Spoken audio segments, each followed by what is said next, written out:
Hello, hello. My name is Erin and this is Things to Do. And today I only have one thing for you to do because I feel it's so important. And where I normally throw out 3 to 5 things, just this one. So human contact and connection is more important than ever. And so I would like to chat for a few minutes about the art of small talk. For some of us, small talk comes very naturally. We're at ease. We come across as just casual and we have never met a stranger and we can chit chat all day long. For others of us, it really takes some prep and some work to kind of hone in on your skills. But really it is very important. So you can use small talk in small family gatherings. You can use small talk in big career deciding network events. Small talk is very important in our day-to-day lives, and I would like to help make it a little bit easier on you with a few suggestions. So I am going to look at 3 different tools for your toolbox today. And the first thing is an opener or openers. The second thing is deep dives. And the third thing is a possible gift. I'll explain all 3 of these. So the first thing is openers. Now, if chit chat doesn't come naturally to you and it makes you a little bit uncomfortable, first of all, be the one to start the small talk because you're doing that other person a favor. Starting the small talk can be the most difficult part of interaction. And so you can do that person a favor by starting it. And you can do yourself a favor by making starting it a little bit easier. And this is what I mean. At any given time, have a couple of openers ready to go at any time. So what I mean by openers is you could think about what's happened to you recently that is just really different, out of the ordinary, really interesting, or something amazing, something funny. I am constantly embarrassing myself, sadly. So when it comes to openers, I have lots of material to share with a stranger or someone I don't know really well. So think of openers, something that can kind of break the ice, a little anecdote, a little short story. It could be something you saw on the news, something really odd. For instance, I was going to a baseball game a few nights ago for work, and there were going to be 90 people there. And although I know most of the employees fairly well, we have 125 people in our office. Well, no, actually it's 100. Anyway, so I know most of the employees fairly well, but a lot of family members, I don't know. I've never met his wife or her son or whatever the case may be. And so I knew there'd be a lot of people that I had never met before or just really did not know well at all. So I kind of spent a few minutes mentally getting ready for any openers. And so I looked at the news and I realized that we had a bear sighting here where I live. And bear sightings in this city are very unusual. And it was in the newspaper, online, and on the news, and everywhere. You know, people were talking about this bear sighting from the day before. And so I thought, well, that's really interesting. And what's odd about it, it was in a neighborhood. It was, my husband kind of looked at the map and he's like, gosh, that bear wasn't even really near any big, heavy wooded area. So anyway, I thought about that. And then there was something that happened to me during the work day of the baseball game. I thought, well, gosh, I could share that with someone. And I certainly embarrassed myself there. So I had a few things that I kind of was ready to chit chat about if necessary. And so sure enough, I sat down next to someone and they made a comment about it being kind of warm and they really had a hard time figuring out what to wear to work, that their objective was to wear an outfit to work that they could also go to the baseball game in without having to change clothes. And I said, oh my gosh, same thing happened to me. And I said, let me tell you, I wanted to wear these slip-on tennis shoes. They're brand new. They look business casual enough, especially since people are wearing tennis shoes with suits right now. So anyway, I wanted to wear these tennis shoes, and wearing socks was not going to work with the outfit. That would be much more comfortable for me, but could not have worn socks. So I thought, oh, I hate the feel of my foot in a shoe without a sock, but I have to do it. So anyway, towards the end of the day, sure enough, I'm like, oh gosh, my feet feel so gross and uncomfortable. I can't stand it. And then I realized I had a tiny little travel thing of powder. And so I was sitting next to this person at the ball game, and I shared with her how I poured a little bit of powder in each one of my shoes. And it really felt so much better. I'm like, oh my gosh, how come I've never thought of this before? So I took my feet back out of the shoes under my desk, and I poured a whole bunch of powder in there, and it felt great, maybe even better than a sock. So a few minutes later, I need something off the copier, so I head out of my office and I walk just a couple of steps.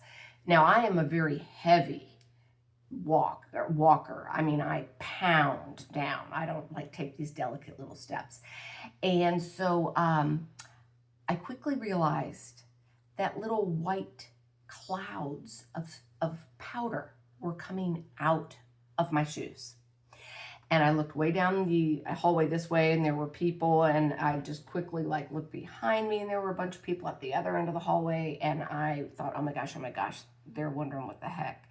So I ducked into the office right next door to me, which happens to be vacant, and I was just mortified. I'm like, how embarrassing. There's no way to explain this. How embarrassing.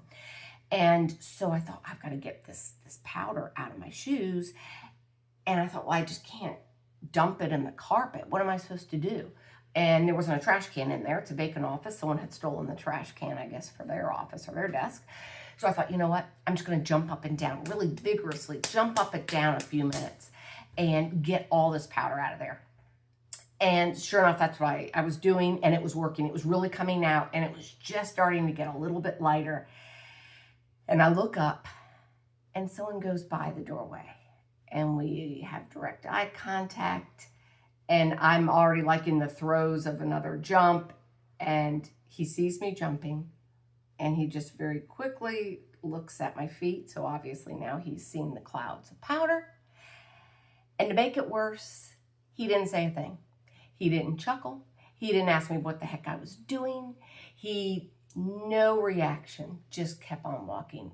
And it would have been so much easier if he had said, Erin, what the heck are you doing? Or just something, or laughed hysterically at me. That would have been wonderful. It would have been so much easier. But no, he just kept going. So I'm sharing this with my friend that's sitting next to me, or my coworker. And it was just a good icebreaker. And so conversation was great. So anyway, have some of these, what I call openers, always ready to go, okay? The next thing, because I think human interaction is so important, and again, especially now when we're all on devices and many meetings aren't even in person, just that one-on-one human contact is really important. So don't be afraid to do a deep dive in small conversation, meaning you can ask not personal questions, but you can ask some heavy questions. and I actually just jotted down a few that I can give you in a minute. But so you're going to get more of it. So you've gone through an opener or two, and you're feeling good about the conversation. It may be the small talk ends there, and that's fine. You can say, all right, well, I will talk with you soon, or let me run over here. I've got to go tell someone something about the buffet, whatever. You can, you can end the conversation right after a couple of openers, and it's fine. But if you just really feel like you have a connection with this person, you guys have hit it off, don't be shy in asking a meatier question, a heavier question. And you can get some really interesting tidbits from people. If you look at this small talk conversation, as if you have far more to learn from that person than you have to share, then you're really going to hear some great stuff. So then you're really into the conversation. And this is where I jotted down a few things. All right, I'm just going to read them to you. So I just thought, okay, so you would say to someone, if you had to move to a different country for some reason tomorrow, what country would you move to and why? Some kind of thought-provoking questions. Or if you had to change your career tomorrow, what would you do? Forget about any kind of obstacles. For instance, like if you wanted to be an attorney, well, meanwhile, you're a nurse. Okay, law school and all of that. So forget about obstacles. You have to change your career tomorrow. Forget about obstacles. What would it be? I mean, that's fascinating. And you might be surprised at some people's answers, and they may have more than one. Also, okay, dinner tonight. If you could have dinner tonight with anyone, dead or alive, anyone, who would it be? I bet you could ask 10 people and you'd get 10 completely different answers. What does your perfect day off look like? Again, no obstacles. If you want to do something like really, really expensive, money isn't an obstacle in this scenario. Your perfect day off, and have them walk you through it. So you start by what?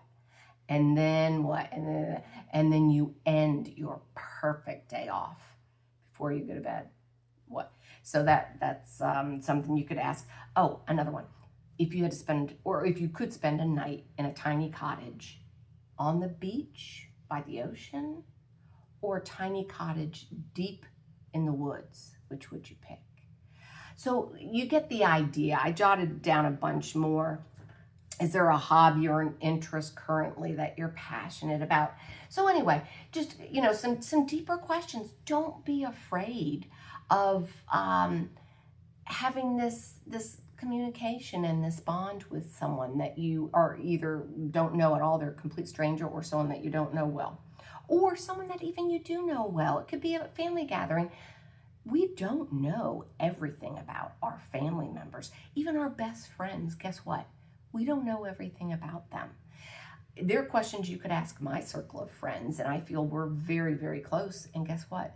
They may not know. Chances are they don't know. So ask some of these questions, okay? So again, we have our openers. You preload those. You're ready? You're ready? Okay, that's the tool. You have some deep questions ready. And then you can sometimes end with a gift. And this is what I mean by that. Let's say you find out this person is an equestrian, okay? They're new to the area and they love horses and they actually have their own horse, okay? Well, at this big cocktail party or this networking event or whatever, a cookout with a bunch of people, that someone else is also a huge equestrian. And as a matter of fact, they just changed where the location where they board their horse. They used to have the horse on their property, and now they board the horse somewhere. Well, guess what? These two people are going to want to connect.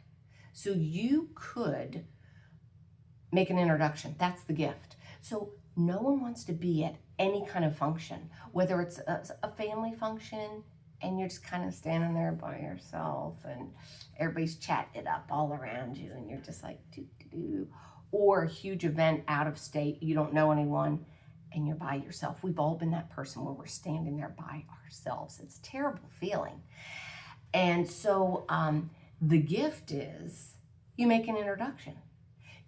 As long as this deep question, you could bond over something really personal, perhaps.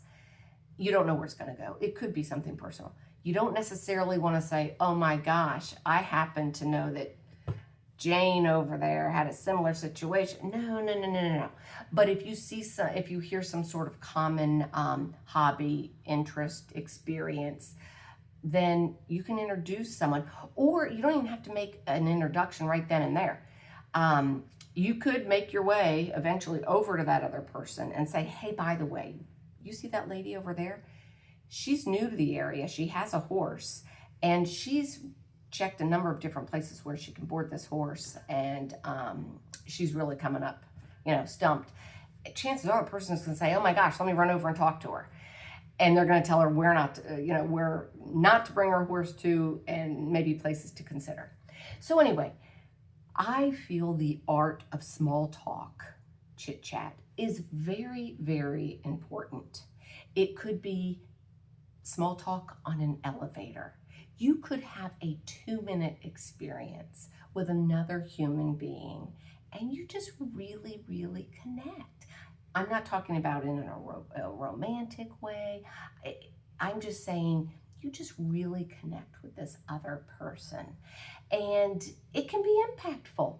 You might share something with this other person that you haven't thought about in a while. Well, gosh, I used to be passionate about this and I haven't done it in forever. I'm going to go hiking in the mountains soon. I'm going to arrange a trip. You see what I'm doing here, where I'm going with this. These little, almost meaningless possible conversations can actually be really meaningful. It takes a little bit of work, maybe a little bit of prep, a little bit of kind of going outside your comfort circle perhaps, but I think it is really, really well worth it. So consider it. I hope you will consider subscribing to Things to Do. Again, my name is Erin. Thanks.